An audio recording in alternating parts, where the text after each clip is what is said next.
19세기에 이 독일의 유물론자 포이어바흐는 이런 말을 했습니다. 인간은 그가 먹는 바의 그것이다 라고 얘기했습니다. 그러니까 인간은 자신이 주로 먹는 것에 따라서 모양과 형질이 만들어져 간다라고 하는 뜻인데요. 평소에 무엇을 즐겨 먹느냐에 따라서 체질과 형질이 만들어져 가죠. 먹은 것이 밖으로 나타난다는 의미인데, 그러다 보니까 임산부의 경우에는 먹는 게 특히 더 중요하고 조심스럽죠. 인간은 늘 먹습니다. 숨 쉬는 것만큼이나 생명 유지를 위해서 반복적으로 먹어야 합니다. 안 먹으면 살기가 힘듭니다. 당연하면서도 때론 인간의 연약성을 나타내기도 하는 이 먹는 행위다라고 하는 것이 끊임없이 이제 먹을 것을 갈구하게 만듭니다. 나의 외부로부터 나의 내부를 채워줄 그 먹을 것들을 우리는 찾는다라고 하는 것이죠. 대략 3300년 전에 이스라엘은 출애굽을 하면서 광야 생활을 하였습니다. 먹을 것 없을 때에 하나님께서 주신 이 기름 섞은 꿀 과자 같은 이것이 무엇인고라고 하는 이 만나라고 하는 것을 일용할 양식으로 받았습니다. 하나님께서 공급하신 외부로부터 온 인간의 내부를 채워줄 일용할 양식이었지요. 생명을 연장해 주는 것이었습니다. 이것을 하루 먹을 양만큼만 주시고 매일을 기다리게 하셨습니다. 더 못 가져가게 하셨죠. 그것은 매일 공급받는 양식을 통해서 하나님께서는 우리의 필요를 채우신다라고 하는 것이고, 이 일용할 양식을 주시는 분임을 잊지 말도록 하신 하나님의 뜻이었습니다. 그리고 하나님께서는 기본적인 먹는 문제를 치우신 후에 더 나아가서 말씀하신 것이 무엇이었냐면은, 사람이 먹는 것이 아주 중요한 문제이긴 하나 그것만으로만 살 수는 또한 없다라고 하는 것을 말씀해 주셨는 것이 우리가 잘 아는 말씀이 신명기 8장 3절의 말씀이었죠. 너를 낮추시며 너를 줄이게 하시며 또 너도 알지 못하며 내 조상들도 알지 못하던 만나를 내게 먹이신 것은 사람이 떡으로만 사는 것이 아니요 여호와의 입에서 나오는 모든 말씀으로 사는 줄을 내가 알게 하려 하심이니라. 아멘. 사람의 이 몸에 보이는 몸, 성장하고 튼튼함, 이런 몸을 이루는 것들은 당연히 먹는 것이 중요합니다. 그러나 사람이라고 하는 존재 자체가 보여지는 그 아름다운 잘 가꾸어진 몸으로서만 다 설명되지 않죠. 그 안에 이 사람이 무엇이 들었는가, 속 사람이 어떻게 만들어져 갔는가, 겉모습이 아니라 전인격적으로 이 사람이 어떻게 살아내었는가라고 하는 부분들이 사람을 얘기를 할 때 굉장히 중요한 부분입니다. 하나님은 외모를 보지 않으시죠. 그래서 먹는 것도 중요하나 기초적인 먹는 일용할 양식 부분 해결해 주시고 난 다음에 사람이 끊임없이 하나님을 바라보면서 하나님으로부터 채워지는, 입을 통해서만 1차적으로 채워지는 욕구적 만족보다 그 이상의 하나님의 말씀으로 사람이 사람됨이 무엇인가에 대해서 알게 하시려고 만나를 일용할 양식으로 하나님께로부터 받도록 하셨다라고 하는 겁니다. 그걸 통해서 사람은 하나님의 입에서부터 나오는 말씀을 통해서 채워질 때에야 비로소 사람이구나라고 하는 것을 알게 하셨다라고 하는 겁니다. 우리는 하루에 일정한 시간을 먹는 것으로 사용하는데 그 반복되는 일에 또한 하나님께서는 아주 놀라운 일을 한 가지 하셨던 것이 뭐냐면은 우리들에게 성찬이라고 하는 기쁨을 더하게 하셨습니다.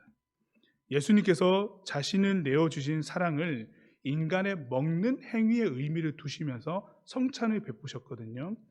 요한복음 6장 55절에서 56절의 말씀에서 내 살은 참된 양식이요 내 피는 참된 음료로다. 내 살을 먹고 내 피를 마시는 자는 내 안에 거하고 나도 그의 안에 거하나니. 아멘. 먹고 마시는 것에 어떠한 의미가 담겨져 있는지를 굉장히 강조하시면서도 그곳에서 우리가 매일마다 반복되는 하루마다 넘겨갈 수도 없는, 우리가 누구라도 다 맞이할 수밖에 없는 이 기본적인 행위, 그리고 생명과 직결되는 이 행위에 예수 그리스도께서 우리를 위해서 피와 몸을 주셨던 것까지 우리가 기념할 수 있고 기억할 수 있게 의미를 두셨다라고 하는 겁니다. 오늘의 말씀은 바로 이러한 의미를 우리에게 전하고 있는 말씀인데요. 본문 시편 34편은 다윗이 사울의 살해 위협을 피해서 끝내 블레셋 땅으로 망명했을 때에 지은 시입니다. 이 내용은 우리가 우리 예전에 매일 성경 묵상을 할 때에 사무엘상하를 보셨을 텐데 이 사무엘상 21장에서 볼 수 있었던 내용이죠. 블레셋 땅으로 망명을 갔던 다윗이 만난 사람은 가드 왕 아기스였습니다. 성경의 내용을 한번 기억해 보신다면은 다윗이 가드 왕 아기스를 만났다라고 하는 것은요, 굉장히 위험한 상황입니다. 왜냐하면 다윗이 죽인 골리앗이라는 인물이 어디의 장수였냐면 가드 사람이었기 때문입니다. 가드에서 그 고을에서 대표적으로 자랑할 만한 그런 장군이었는데 다윗이 그 장군을 죽였죠. 아니나 다를까 다윗을 본 아기스 왕 그리고 신하들이 고소를 합니다. 저 다윗이 누구냐? 사울은 천천히요, 다윗은 만만이라고 칭송하던 그 다윗 아닙니까? 라고 얘기를 했을 때는 반대로 저 사람은 굉장히 위험한 인물입니다. 지금이 기회입니다. 잡아야 됩니다. 죽여야 됩니다. 이런 내용이겠죠. 그런 내용에 봉착했습니다. 죽음을 피해서 건너온 만명된 땅인데 거기에 버젓이 죽음이 기다리고 있는 상황. 죽음을 피할 수 없는 그 상황입니다. 진퇴양난이죠. 그런 상황에 다윗이 봉착했습니다. 사무엘상에서 성경은 다윗이 이 위기를 어떻게 모면했는지를 기록해 주고 있는데요. 우리가 잘 아실 겁니다. 사무엘상 21장 12절에서 13절 말씀에 보면은 다윗이 이 말을 그 마음에 두고 가드왕 아기스를 심히 두려워하여 그들 앞에서 그의 행동을 변하여 미친 채 하고 대문짝에 그적거리며 침을 수염에 흘리매. 버젓이 멀쩡하다가 갑자기 대문짝에서 막 미친 채라고 침을 흘리기 시작을 하는 겁니다. 번듯한 사람이 갑자기 돌변하니까 미친 채 하니까 왕 아기스가 보고 나는 미친 사람과 상종할 수 없다. 내가 어떻게 미친 사람과 상종하겠냐. 내보내라. 상대하지 않겠다. 거들떠 보지도 않겠다. 사울은 천천히요, 다윗은 만만. 그런 소리 다 필요 없다. 저 눈에 안 보이느냐. 저렇게 미친 채 하는 거 안 보이느냐. 침을 흘리고 있지 않느냐. 내보내버려. 라고 했습니다. 바로 코앞에 죽음이 당도했을 때에 미친 채 하고 자신을 버려버렸을 때 다윗은 위기를 모면하게 됐습니다. 사람이 위기를 모면하기 위해서 자기 자신이 가진 신락 같았던 자존심이라고 하는 것을요, 그것까지도 버려야 될 때는 이거 굉장히 힘든 일입니다. 정말 바닥을 치는 거거든요. 내가 바닥의 경험을 하기 싫어서 조금이라도 나 자신도 부정하고 싶지 않아서 나는 여기까지는 아닐 거야 라고 생각해서 우리 누구나 다 하나 정도의 자존심 갖고 있잖아요. 그것까지도 다 버린 겁니다. 버렸을 때에 위기가 모면되기 시작을 하는데 다윗은 사실 미친 채 하고 쫓김 받았을 때 바로 하나님 감사합니다 라고 고백이 되었을까요? 인간적인 반응을 생각해 보면 깊은 탄식부터 나올 겁니다.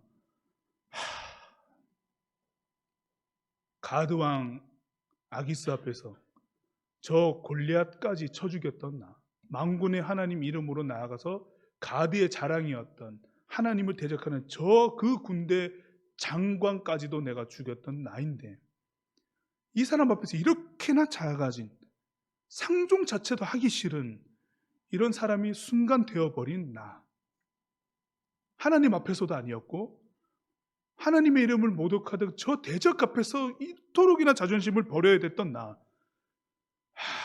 라고 하는 거죠. 정말 여기서 다윗이 놀랍게, 우리가 다윗을 그럼에도 불구하고 굉장히 놀라운 인물이다라고 존경하는 이유는 뭐냐면요, 우리 같으면은 피골이 상접한 느낌으로 파리해져 있을 것 같은데 다윗은 이 상황에서 시를 지었다는 겁니다. 하나님을 높였다는 겁니다. 여기서 하나님께 감사한 고백들을 적어내었다는 겁니다. 이것이 굉장히 중요한 포인트입니다. 시편 34편의 표제가 나와 있지요. 다윗이 아비멜렉 왕 앞에서 미친 채 하다가 쫓겨나서 지은 시라고 되어 있어요. 굉장히 노골적이죠. 미친 채 하다가 쫓겨나서 지은 시랍니다. 아비멜렉은 블레셋 왕의 통칭입니다. 블레셋 왕이라는 뜻이고요. 아비멜렉이. 본문 7절에서 8절 보시면 이런 내용을 기록을 했죠. 여호와의 천사가 주를 경외하는 자를 둘러 진치고 그들을 건지시는 도다. 너희는 여호와의 선하심을 맛보아 알지어다. 그에게 피하는 자는 복이 있도다. 아멘. 순간 내 모든 것이 무너지고 다 내어 던져버리고 나라고 하는 사람이 이렇게 생명에 몰두했었던가? 생명이 조금도 아깝지 않다고 여기면서 하나님의 이름을 외치면서 전장에 뛰어들었던 나 다윗이 생명의 위협을 받고 있고 이렇게도 내가 초라해져 있을 그때에는 하나님보다 생명을 더 소중하게 여겨서 미친 채까지 했던 나, 이런 내가 불현듯하게 바닥에서부터 보이기 시작을 하면서 돌변하게 되는 거죠. 또 한 번 돌변하는 게 하나님을 찾을 수 있는 사람으로 돌변해 버리죠. 그때 다윗이 고백하는 것은 여호와의 천사가 나를 둘러 진쳤구나. 여호와의 천사가 나를 둘러 진쳤고 주를 경외하는 자를 건지셨구나 라고 하는 고백을 하기 시작을 합니다. 이 상황에서 하나님을 볼 수 있게 되었기 때문에 이런 고백을 하고 있습니다. 그랬을 때에 이 물밀듯이 밀려오는 하나님의 이 선하신 은혜라고 하는 것이 느껴지기 시작을 하는 거죠. 맛보게 되는 겁니다. 여호와의 선하심을 맛보아 알지어다. 나의 그 신락 같았던 자존심이 생명으로 바뀔 때, 생명을 사랑하여서 생명의 위태함 속에 그것을 붙잡으려고 내가 모든 것을 바닥으로 팽겨쳐 버린 채로 있을 때 내 마음은 갈기갈기 찢긴 것 같고 자존심은 바닥을 치나 그곳 가운데서 발견되어진 하나님은 나에게 물밀듯이 밀려오는 선한 은혜로서 만족하게 하신 이 차오르는 이 깊이는, 이거는 경험해 본 자만이 알 수 있는 거죠. 내가 다시 살 수 있겠구나 라고 하는 것, 이걸 느끼고 난 다음에 선포하는 겁니다. 여호와의 선하심을 맛보아 알지어다. 그에게 피하는 자는 복이 있다라고 고백이 되는 겁니다.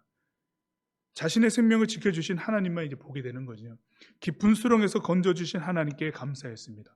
그 바닥에서 올리신 하나님을 경험하는 순간 다윗은 여호와의 선하심을 맛보아 알지어다라고 고백하고 있습니다. 다윗이 고백한 여호와의 선하심의 이 선함이라고 하는 히브리어는요, 토브라고 되어 있습니다. 이 토브라고 하는 말은요, 창세기에서 하나님께서 천지를 창조하실 때에 보시기에 심히 좋았더라라고 했을 때 그 뜻과 똑같습니다. 하나님께서 보시기 좋은 것, 선하다. 다윗이 고백하는 여호와의 선하심은 이 모든 일을 계획하시고 섭리하시는 하나님의 뜻이 위대하시다. 인간이 자아낼 수 있는 선함과는 질적으로 다른 선함이다. 근원적으로 다른 선함을 이야기하고 있죠. 하나님께서만 선사하실 수 있는 선함이라고 하는 겁니다. 다시 말로 표현하자면 은혜라고도 표현할 수 있겠습니다. 하나님만이 줄 수 있는 은혜. 하나님의 그 은혜를 맛보아 알라라고 성도들을 초대하는 거거든요.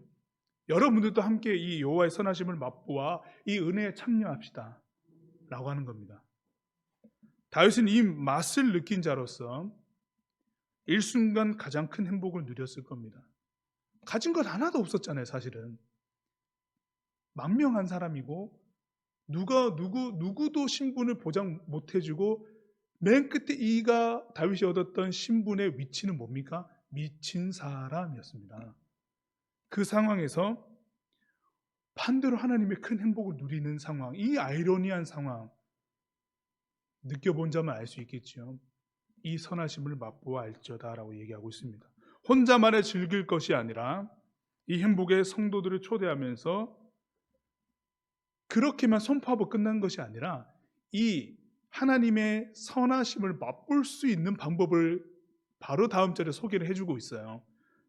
다음 절 9절인데요. 9절을 함께 읽겠습니다. 본문 9절입니다. 너희 성도들아 여호와를 경외하라. 그를 경외하는 자에게는 부족함이 없도다. 아멘. 이게 하나님의 선하심을 맛보는 방법입니다. 참여하십시오. 그 방법으로는 바로 이것이 있습니다. 여호와를 경외하라입니다. 여호와의 선하심을 맛본 것은 주를 경외하는 자를 돕는 주의 천사가 있었다는 점을 본문 7절에서 언급해 주었죠. 하나님을 경외하는 자로서 있을 때에 하나님의 선하심을 맛본다는 것과 같은 맥락입니다. 더 메시지 성경에서는 이 구절을 좀 더 현대적인 언어로 풀어서 우리들에게 의역해 주고 있는 내용이 있는데요. 제가 더 메시지 버전의 성경을 한번 읽어 드리겠습니다. 본문 구절인데요. 가장 귀한 것을 바라거든 하나님을 예배하여라. 예배할 때 그분의 온갖 선하심에 이르는 문이 열린다 라고 되어 있습니다. 조건문으로 되어 있어요. 그러니까 가장 귀한 것을 바라거든이라고 되어 있거든요. 가장 귀한 것을 하나님께로부터 얻고자 한다면은 이런 뜻입니다. 하나님을 예배하여야 합니다. 하나님을 예배할 때에 그분의 온갖 선하심에 이르는 문이 열립니다 라고 하는 뜻으로 원문에 준거하여 의역되어 있습니다. 결핍 없는 만족감. 그러니까 우리가 어떤 것을 노력해서 얻어내어서 이것보다 더 나은 것, 이것보다 더 나은 것이 아니라 하나님께로부터 받아서 결핍 없이 만족스러운, 그것만으로 그냥 충분히 만족스러운 이것들을 우리가 원한다면은 하나님을 예배하십시오 라고 말하고 있는 겁니다. 그럴 때 하나님의 온갖 선하심에 이르는 문이 열린다라고 하는 것인데요. 하나님의 온갖 선하심이 우리에게는 가장 귀한 것이 되겠지요. 창조 때에 보시기에 시비 좋았더라라고 하는 것은 그 어느 것 하나도 가감할 수 없는 하나님의 완전하신 평가이지 않습니까? 그 선하심을 우리가 받는다라고 했을 때 그것보다 더 귀한 것이 뭐가 있을까요? 당연히 없겠죠. 그것이 우리들에게 가장 귀한 것이 될 텐데요. 이를 위해서 하나님께 예배 드리는 자가 되어야 한다라고 하는 겁니다.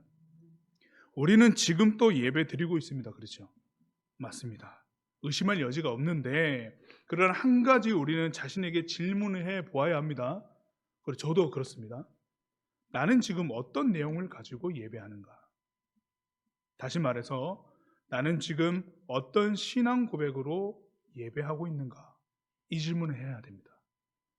예배 드리고 있는 행위 자체, 그러니까 예배가 열린다, 정해진 시간, 약속된 시간에 예배가 있으니 예배 자리에 착석한다, 그리고 대략 1시간 내용의 예배를 드리고 갔다라고 했을 때에 그 결론적인 그 이야기들 말고요, 내가 오늘 만나려고 했는데 전화도 안 받고 어디 갔었어? 라고 했을 때 아이고 나 예배 드리고 왔잖아, 이렇게 얘기하는 걸로 끝나는 것이 아니라 그 예배의 내용이 어땠느냐라고 하는 건데요. 이 말씀 드리는 것은 예배를 드린다라고 하는 것은 시간이 되어서 앉고 시간이 되어서 갔다라고 하는 말로 끝나는 행위가 아닙니다. 예배는 굉장히 치열한 순간이거든요. 굉장히 치열한 순간입니다. 하나님의 말씀과 내 생각의 부딪힘이 있고 일상에서 내 행동과 말의 미천이 드러나서 마음을 힘들게도 하는 일이 일어납니다. 예배에서요. 그러면서 시작되는 우리 성령으로 시작했죠. 성령과 예배로 부름은 나를 끄집어 올려서 하나님 앞에 서도록 하고요. 함께 부르는 이 찬양과 마음과 뜻을 담아 노래하게 하는 이 모든 일들이 하나님 앞에서 나는 어떠한 것을 드러내게 만든다는 겁니다. 그때 터져나오는 고백들이 있을 텐데 그 고백함으로 예배 드린다라고 하는 것이거든요. 그러니까 치열한 거거든요. 사실 치열하게 예배 드리는 것이거든요. 자신에게 물어봐야 되겠죠. 이런 예배를 드리고 있는가? 저도 마찬가지입니다. 매일의 새벽 기도회, 정기적으로 드리는 수요 기도회, 주일 예배, 그 우리들에게 주어져 있는 적지 않는 예배의 순간들이 참 많습니다. 사람은 익숙해지죠. 익숙해지면 참 중요한 습관이 생기기도 하는데 그 뒤에 무서운 것은 그 습관들이 만들어질 때에 생각 없이 그냥 이루어지는 행위들이 있습니다. 근데 예배라고 하는 것은요, 생각 없이 이루어질 수 있는 것들이 전혀 아닙니다. 전혀 아닙니다. 하나하나의 긴장감과 치열한 순간을 지나가실 때에 그 드렸던 예배들이 나에게 쌓이는 것이고 나를 변화시키는 것이거든요. 생각이 조금이라도 변화시키게 되고 내가 오늘 생각지도 못한 죄악을 저질렀고 생각지도 못한 말을 하여서 누군가에게 상처를 주게 되었다. 라고 하는 것을 뒤집을 수 있는 시간들, 우리들에게 아주 중요한 시간들은 뭐가 있겠습니까? 하나님께 개인적으로 기도하면서 회개하는 시간도 있겠지만 예배 때 뒤집히는 거거든요. 하나님의 말씀 안에서 뒤집히고 고민하게 되고, 어쨌든 어떤 예배 드릴 때는 고개 자체도 들 수 없을 때도 있습니다.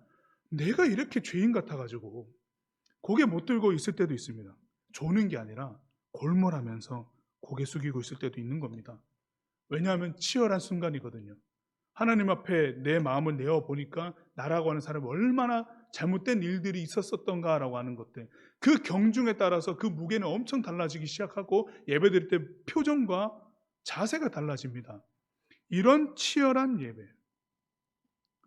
왜 그러냐면요, 다윗의 이 경외함이었다라고 하는 것은 배경으로만 봐서도 그냥 경외 아니었잖아요. 자신을 가장 더 내려갈 때도 없는 그 미친 사람으로 취급받던 그때에 하나님께 자신을 들어 올려서 하나님을 바라본다라고 하는 것은 치열한 순간입니다. 치열하게 싸우는 거거든요. 치열하게 싸우면 하나님 올려드리는 건데, 이런 예배 드려야 한다, 이런 경외로 나아가야 한다라고 하는 겁니다. 그때 여호와의 선하심을 맛볼 수 있다라고 얘기하고 있는 겁니다. 치열한 예배를 드리며 결국 하나님께 내 마음을 내어드리고 그 말씀에 감화될 때 나를 둘러싸고 있던 이 무겁고 산처럼 높아있던 것들, 그 문제들이 예전보다는 가볍고 오름직한 동산처럼 느껴져서 이 힘을 낼 수 있는 의지가 타오르기도 하는 것이 참 신비로움이지요. 다윗의 그 고백을 한번 보십시오. 오늘 본문의 마지막 절인데요, 10절에 보시면은 젊은 사자는 궁핍하여 줄일지라도 여호와를 찾는 자는 모든 좋은 것에 부족함이 없으리로다. 아멘. 젊은 사자가 사냥에 실패하는 거 혹시 보신 적 있으세요? 잘 안 나와요. 잘 안 나옵니다. 용맹하기 그지없고 실패할 확률이 굉장히 낮거든요. 민첩하고 힘이 강하고 육중하게 휘두르는 이 앞발, 물어뜯는 이빨, 이 가공할 만한 힘이 있기 때문에 줄일 일이 사실 별로 없어요. 그 사자가 있는 그 환경들이 너무나도 궁핍하게 되고 기근이 있어서 그런 일이 아닌 딴에는 젊은 사자가 실패한 일은 거의 없죠. 이 젊은 사자가 궁핍하여 줄인다라고 하는 것은 그 모든 상태가요, 너무 힘든 상태이기도 하다라는 얘기죠. 너무나도 척박하다라고 하는 겁니다. 젊은 사자까지도 자기 힘으로도 뭔가 할 수 없는 그 상황, 용맹과 위엄을 떨치면서 자신의 권세를 떨치던 사람이 도리어 궁색하게 되고 어찌할 바를 할 수 없는 그때, 너무나 힘든 그때죠. 젊은 사자와 반대되는 늙은 사자가 있겠죠. 연로한 사자도 있을 것이고, 권세 있는 사람의 반대말은 이제 서민층 그리고 빈민층이 될 수도 있겠죠. 이 모두가 다 너나 할 것 없이 어려울 그때 여호와를 찾는 사람은 어떤 사람인가라고 보니까 여호와를 찾는 자는 모든 좋은 것에 부족함이 없다라고 되어 있습니다. 하나님을 찾는 사람은 모든 좋은 것에 부족함이 없다라고 되어 있습니다. 우선 하나님이 그리 해주실 것을 믿습니다. 하나님께서 그렇게 하실 것을 믿고요, 하나님을 찾고 경외하는 자에게 이렇게 베푸실 은혜다라고 하는 것을 믿습니다. 그러나 여기서 우리는 한 가지 비밀을 풀어야 됩니다. 뭐냐면 경외라고 하는 단어 속에 숨겨진 비밀을 한 가지 풀어야 되는데요, 비밀이라고 얘기하기도 참 뭐한 것이 성경에는 너무나도 경외가 무엇인지에 대해 설명을 많이 해주고 계시기 때문에 비밀이라고 해도 비밀 같지 않은 비밀인데, 이 말씀 속에서 경외라고 하는 것을 잠언에서 한번 의미를 가져와 본다면 잠언 9장 10절에서 보면은 이런 말씀 있죠. 여호와를 경외하는 것이 지혜의 근본이요 거룩하신 자를 아는 것이 명철이니라 되어 있습니다. 아멘. 여호와를 찾는 것, 그러니까 경외하는 자가 이런 복을 누린다라고 하는 거죠. 그럼 경외하는 자가 이런 복을 누린다고 했을 때에 하나님을 경외하고 있는 사람이다라고 한다면 하나님께서 알아서 찾아오셔서 먹을 것 다 주시고, 이 상황이 너무나 힘들고 어려운 상황이라서 다 굶주리고 힘들 때에 여호와를 경외하는 사람만 찾아오셔가지고 그 사람만 먹이시고 이런 내용 아니다라고 하는 정도는 우리가 경외라는 단어를 한번 풀어보면 알 수 있을 것 같은데요. 경외라고 하는 것이 이 지혜의 근본이라고 했잖아요. 지혜의 근본. 지혜라는 말이 무슨 말입니까? 지혜라고 하는 것이 우리 삶 속에서 표현되면 어떤 모습을 상상할 수 있으세요? 맞는 말이라고 해도 맞는 말이랍시고 맞는 말로 사람에게 이게 맞는 말이니까 이렇게 해야 되라고 얘기하지 않을 거예요. 사람이니까요. 저는 믿습니다. 그리스도인이 믿음이 깊어질수록 사람이 보인다고 생각합니다. 사람이 보이고, 그리고 그 사람의 정의에 대한 문제이거나 그 사람의 정체성과 어떻게 무슨 일을 해야 될 것에 대한 책임을 묻는다는 부분에서는 좀 다른 부분이 될 수 있겠지만은, 기본적으로 사람을 사랑한다라고 하는 것 자체를 생각해 볼 때는, 그리스도인이 믿음이 깊어진다라고 하는 것은 사람을 사랑의 관점으로 일단 볼 줄 아는가라고 하는 부분일 텐데, 하나님을 경외하는 자만 부하고 하나님을 경외하는 자만 기근 상황에서만 먹고 마시는 걸 즐기고 있고 다른 사람은 죽어나간다라고 하는 것을 볼 때 우리 마음이 어떨까요? 즐겁습니까? 안 즐겁거든요. 그 사람도 함께 먹고 즐기면 좋잖아요. 같이 먹고 즐기면 좋은 거잖아요. 지혜라고 하는 말은요, 하나님께서 그 굶주리고 어려운 상황에 나에게 복을 주셨다고 했을 때는 나에게 지혜가 발동된다라고 하면, 하나님의 사랑이다라고 하는 것을 기억한다면 하나님을 경외하는 자에게 복을 주셨어요. 그러면 그 복을 가지고 어떻게 돼야 됩니까? 옆에 사람한테 줘야죠. 옆에 사람 줘야죠. 그러면서 같이 놀아 먹을 수 있고 같이 함께 어우러 갈 수 있죠. 그거죠. 그래서 여호와를 경외하는 자가 그 모임과 그 지역에 있다라고 하는 것은 이토록 중요합니다. 이 자가 하나님으로부터 복을 받고 지혜로움으로 그 사람들과 더불어서 함께 화평을 이야기하고 갈 거니까요. 하나님을 예배하는, 하나님을 경외하는 것에는 그러니까 개인적인 것과 플러스 함께하는 사람들과 더불어 가는 것들이 언제나 메시지로 담겨져 있다라고 하는 것이죠. 여호와의 선하심을 그러면 어떻게 될까요? 이 선하심을 맛보아 알지어다라고 하는 것이요, 내가 개인적으로만 여호와의 선하심을 맛보아 아는 것으로 끝나는 문제가 사실 아니다라고 하는 거죠. 다윗이 이것을 성도들에게 권하고 있는 이 장면 한번 보세요. 자기가 자기만의 경험 속에 자신의 이야기로서 하나님께 고백하고 있는 내용이긴 하나, 이것을 누구를 초대합니까? 모든 이들을 초대합니다. 왜냐하면 이것을 누리고 살아보니 여호와의 선하심을 맛보아야 하는 것은 나 하나만의 특별한 은혜여서는 안 된다라고 하는 거죠. 여러분들도 여호와의 선하심을 맛보아 알아서 그 피할 수 없는 상황에서, 그리고 내가 아주 무너져 있다고 여기는 그 상황 속에서라도 여러분들도 여호와의 선하심을 맛보아서 알아서 우리 모두가 그 선하심으로 함께 누리고 나아간다면, 창세기에서 보시기에 심히 좋았더라라고 하는 그 모습이 선하심을 맛본 사람들이 번져 가면서 권유하면서 권면하면서 지혜로서 함께 나누어 가면서 이루어진 그 하나님으로부터 주어지는 복을, 선하심을 맛볼 때 하나님이 얼마나 보시기 좋으실까요? 이거를 함께 하자라고 얘기하는 겁니다. 나는 하나님의 특별한 사랑으로서 궁지에 몰리기도가 하나님의 계획하심 속에 하나님의 말씀을 누구보다 좀 더 들었던 사람으로서 정말 당도하고 싶지도 않은 그런 상황에 내가 지금 처해 있지만, 그 상황 속에서 하나님을 아는 자로서, 하나님 경외하는 자로서 서 있어 보니 하나님이 보인다라고 하는 것이고, 여호와의 선하심이 거기서 흘러나온다라고 하는 것을 맛보니까 이게 함께 누려야 될 것들이다라고 하는 것을 이야기하죠. 지혜가 있기 때문에 좋은 것이 무엇인지를 얻어낼 수 있고 얻을 수도 있는 거고, 능히 피할 길을 내시는 하나님을 따라 걸을 수도 있는 것이고, 그 지혜로서 함께하는 사람과 더불어서 사랑을 이야기하며 함께 나아가자라고 이야기할 수 있고요, 합력하여서 선 또한 이뤄낼 수 있는 고백도 할 수 있게 되는 것입니다. 젊은 사자가 궁핍하여 줄이는 이 척박한 상황에, 그래 맞아, 하나님을 믿고 있으면 나는 괜찮을 거야 라고 하는 메시지가 아니다라고 하는 것을 우리는 알게 됩니다. 나를 통하여서 이루어가는 거구나.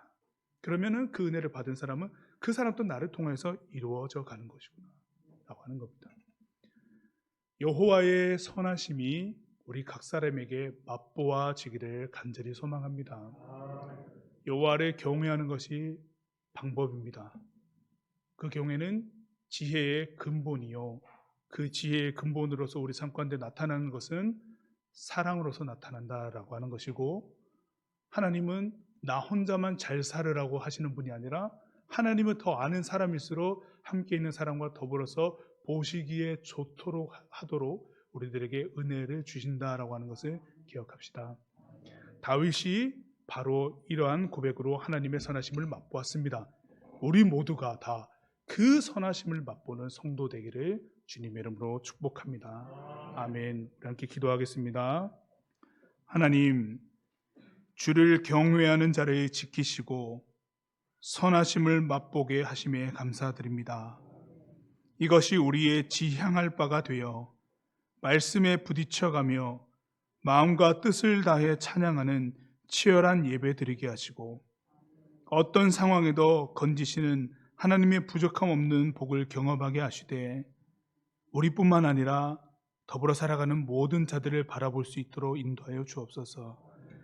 예수님의 이름으로 기도드립니다. 아멘.